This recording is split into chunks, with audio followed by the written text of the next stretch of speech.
Hello and welcome to Soothing Pod's Sleep Stories.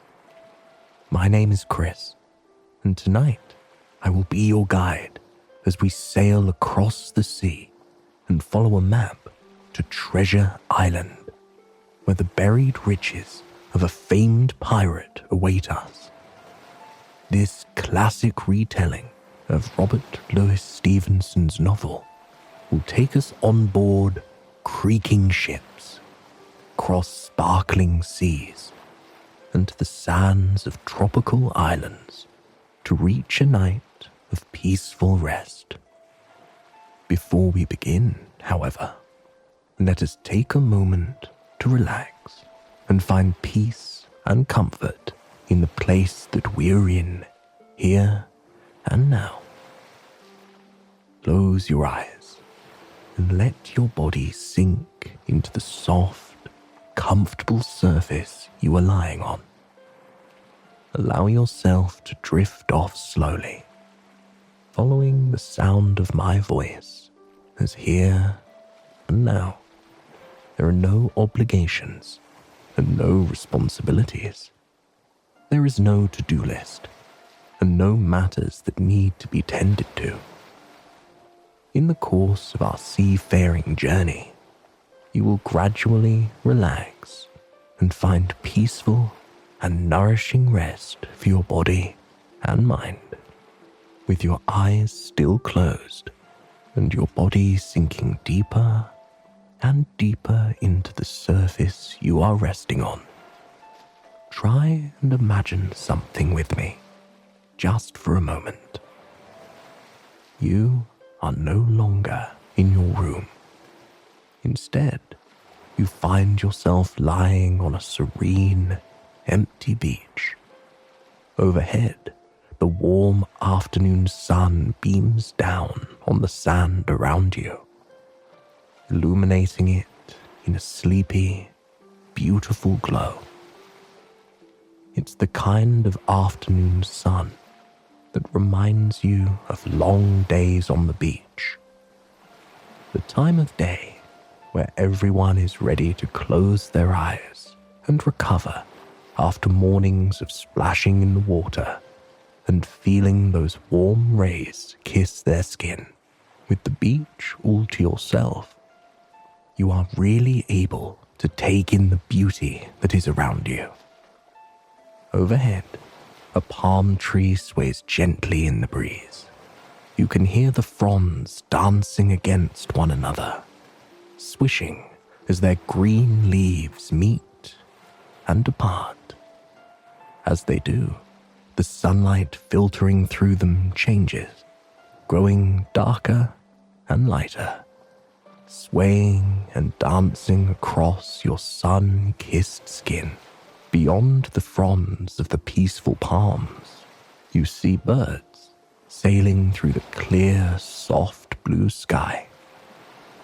The cottony clouds that pepper the sky around them look like they've been plucked out of a cartoon or a painting.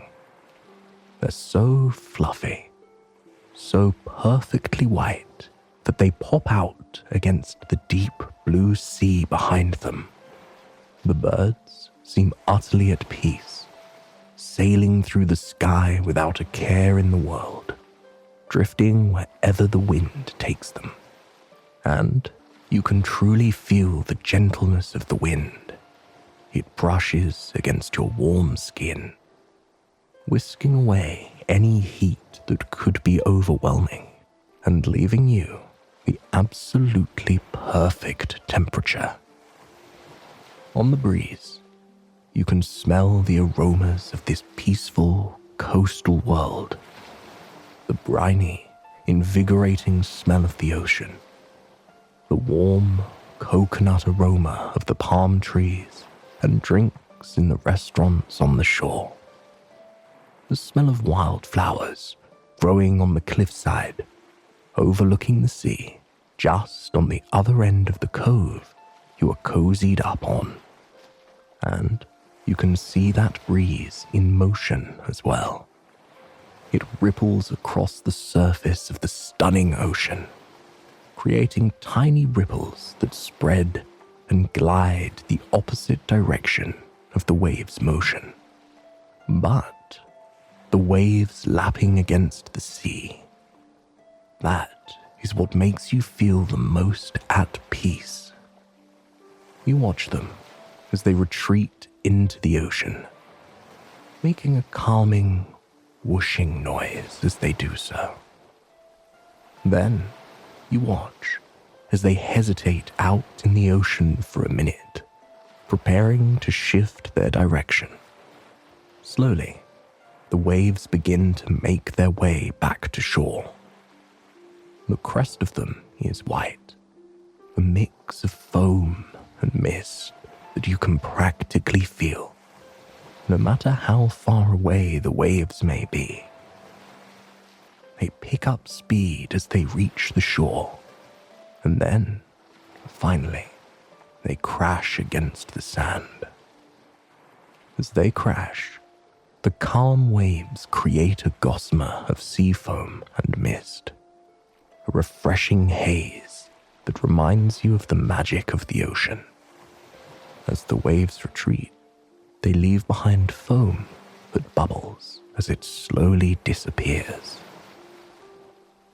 Following the rhythm of the waves' retreat, you find yourself taking a deep breath in. And then, slowly, as the waves make their way to shore, you exhale, feeling any negativity or stress leave your body. As the waves crest the shore, you let out the final breath of your exhale. As the waves head back out, you breathe in deeply, feeling the air nourish you as the waves nourish the sea. Then you exhale, watching as the waves crash against the shore. Once more, take a deep breath in as the waves make their way towards you. As they retreat out to sea, you exhale, feeling nothing but positivity and comfort inside of you. Now that we have taken the time to relax and find peace and comfort here and now, let us begin our story. It took quite some time for Squire Trelawney, Dr. Livesey, and a few others involved to convince Jim Hawkins to write about his experience on Treasure Island. To write about his quest for gold and the growth he found within it as a young lad. In his retelling, he refuses to tell us the island's exact location, because there is still treasure buried there, waiting for someone to find it.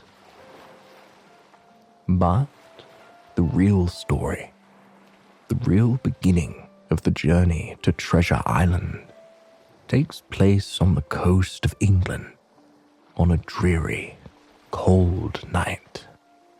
The rain fell down in buckets on the coastal town.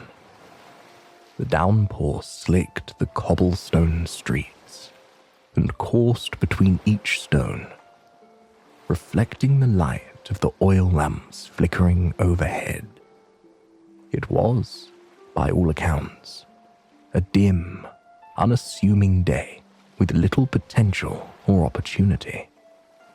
It was a night to stay in, to put a kettle over the fire, to relax. And yet, it was the night that set in motion a wildly different life for young Jim Hawkins, who was sweeping the floor of his father's Admiral Benbow Inn. Jim swept the floors most nights, inching closer to the sailors and passers-by who stopped to rest their weary heads and have a drink. It wasn't the best place for a young boy in most people's opinion, But Jim loved it. He loved listening to the sailors' stories. He clung to their words, clung to their tales of adventure, and soaked up each and every one, a fire igniting within him as he heard of the adventures that awaited him out across the sea. But on this night, there was a sailor that stood out from the usual guests. He was old and grizzled, giving off an air that told people he had seen more than they could even imagine. He tossed a few gold coins down on the counter with a plink, plink sound, and promptly occupied a room, staying for several nights, much longer than the coins he provided could cover. The captain, as he called himself, was a rough man, a man who made his presence known. He spent most nights and evenings drunk, singing coarse sailors' songs, and arguing with anyone who dared question his drinking or his singing.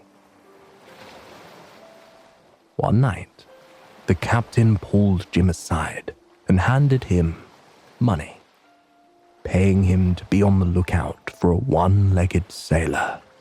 The captain clearly feared the one-legged sailor, and seeing someone so fierce, afraid of anyone at all, conjured up a million thoughts in Jim's mind.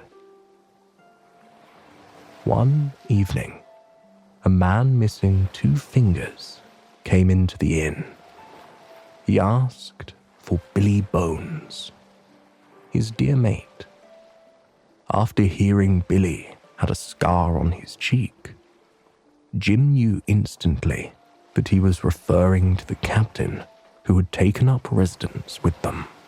When Billy returned for the night, his expression darkened at the sight of his mate, who Jim soon learned was named Black Dog. Almost immediately, Black Dog and Billy found themselves in a violent argument, one that ended with Billy Bones swinging his sword at Black Dog, and then collapsing on the floor, having had a stroke. Dr. Livesey took Billy to his room and cared for him, urging him to stay away from rum, as it could kill him. Under his father's orders, Jim tended to the bedridden Billy, who begged Jim for a single swig of rum in exchange for money. Jim felt sorry for Billy and gave him a single glass of rum after urging him to pay what he owed his father for rent. The touch of the rum ignited a fire within Billy, who told Jim that he was on the run. The crew of the ship he was previously on, led by a fierce man named Captain Flint, was hunting for him and the mysterious contents of his sea chest. A few days later, a blind beggar arrived at the inn. He handed Billy the Black Spot, a secret pirate code that Billy looked devastated to receive. Struck by fear, Billy tried to rise from his bed, exclaiming that he only had 6 hours left before they would come for his sea chest. Overwhelmed, Billy collapsed on the floor, passing away. Jim called in his mother, telling her of the pirates' plan to steal Billy's sea chest. Unsure of what to do, the two ran to a neighboring village, seeking anyone who would help them. Unfortunately, at the mere mention of Captain Flint's crew, fear sparked in the villagers' eyes. They shook their heads, telling Jim and his mother that they could not help. Out of options, Jim and his mother returned to the inn to open the sea chest for themselves. Around Billy's neck hung a golden key, surely the key to open the chest. The key clicked into the lock with a delightful tink, and as they opened the old chest, it creaked with age, creaked with the promise of stories it had to tell. Inside, at the bottom of the chest, there was a layer of gold coins. Jim's mother took what was owed to the family, but as soon as she scooped the coins into her coin purse, they heard pounding footsteps just outside. Knowing the pirates were upon them, hurriedly, Jim grabbed the carefully folded papers they also found inside the chest and fled out the window. Feeling faint from the adrenaline, he and his mum hid beneath a nearby bridge, out of sight of the inn, but well within earshot. Jim peeked out from his hiding spot to see 8 pirates gathered around the inn. They spoke their disappointment. Clearly, it wasn't the gold within the sea chest that they were interested in. Pew, the blind beggar, ordered the other pirates to split up in search of the fugitives. "We will be as rich as kings when we find them, when we find what was inside the chest," he barked. The pirates found themselves in a violent quarrel soon after, in which Pew was shot dead, and eventually the rest scattered, making it safe enough for Jim to come out from hiding. He soon became aware that the papers in his possession were what the pirates were searching for. Desperate for help and answers, he went to the home of Dr. Livesey, hoping that he could guide him. Upon arriving, Jim learned Livesey was dining at the home of Squire Trelawney, a wealthy local man.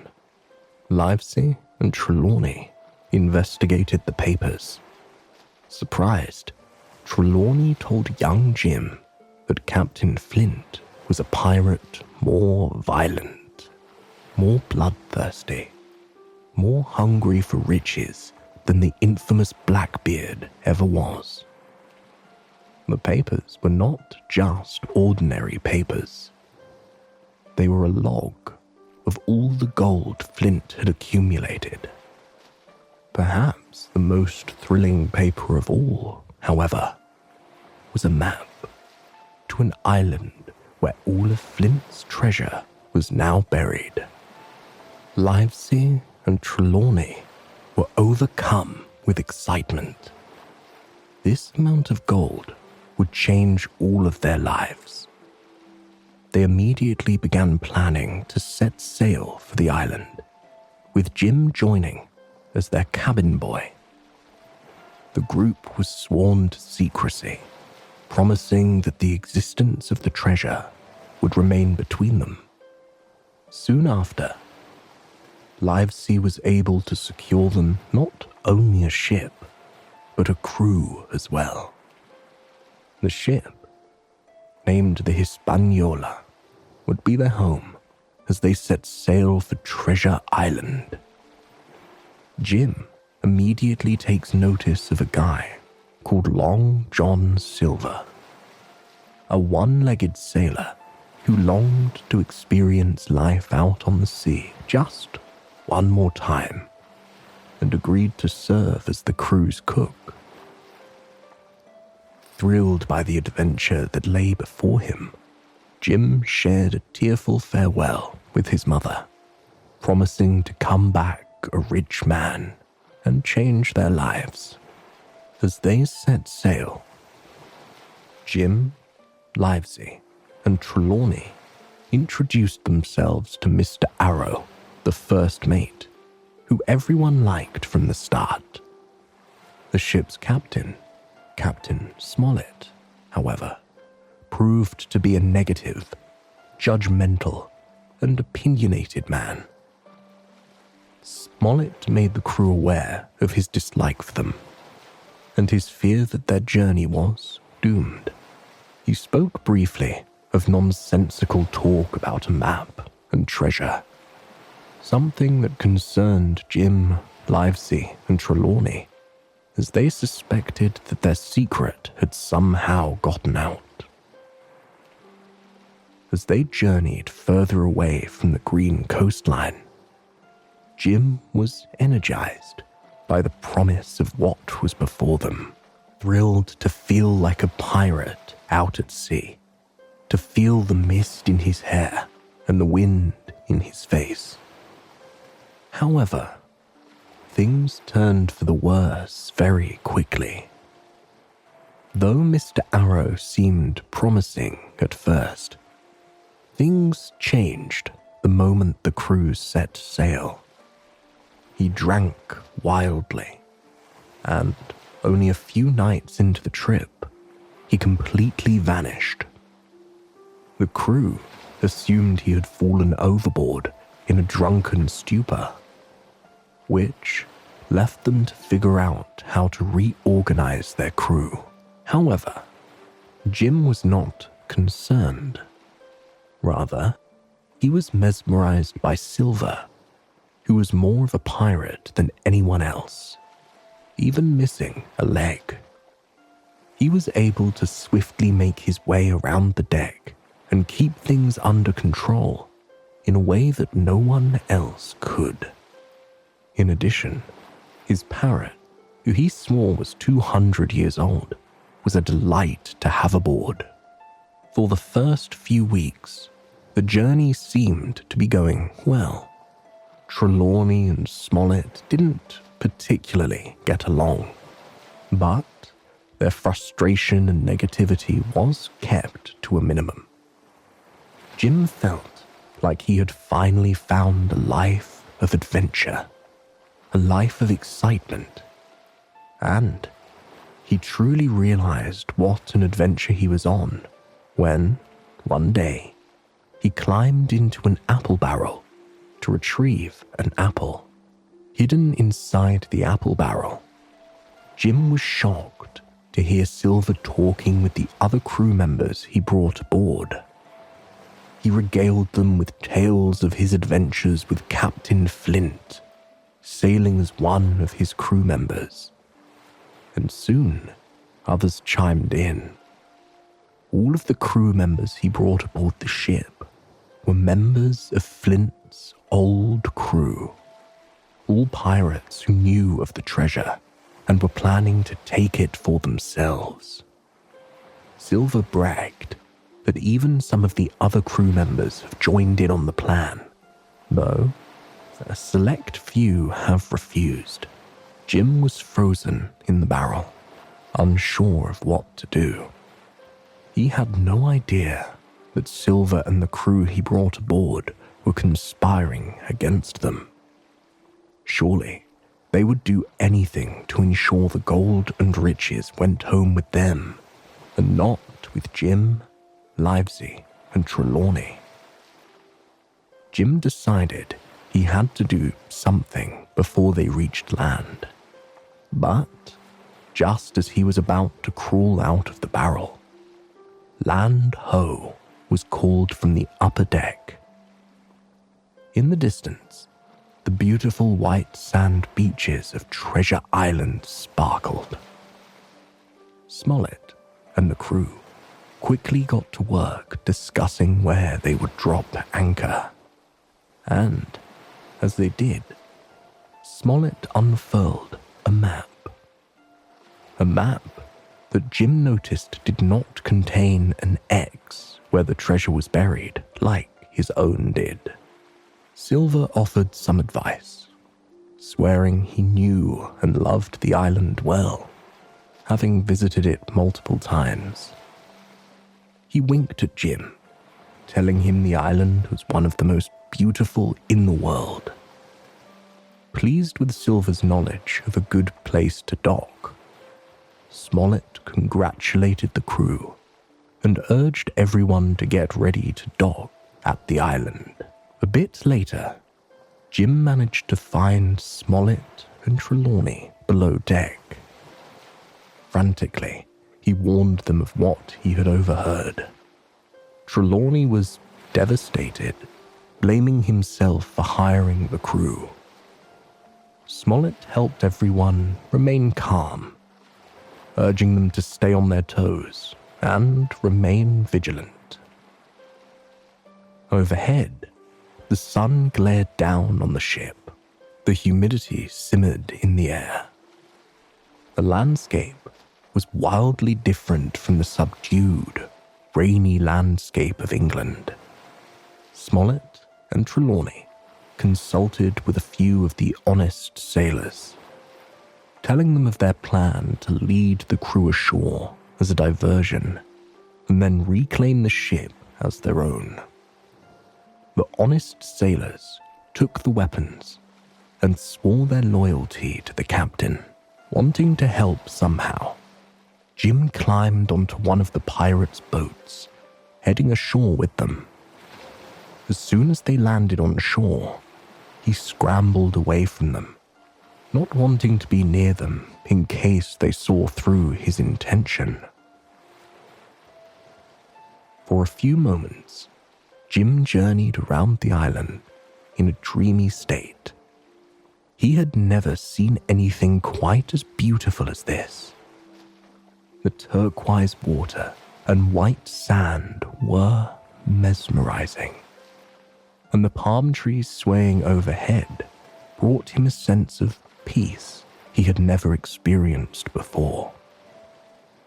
He listened to the sound of the birds overhead, of the waves, of the peaceful buzz and hum of the crickets and bugs on the island. But his peace was soon spoiled by the sound of Silver talking to someone. He had Tom, an honest sailor, cornered and urged him to join the mutineers. Tom declined, saying he would take part in no such plot. But a nearby scream, the scream of Alan, another loyal sailor, clearly sent a shiver down Tom's spine.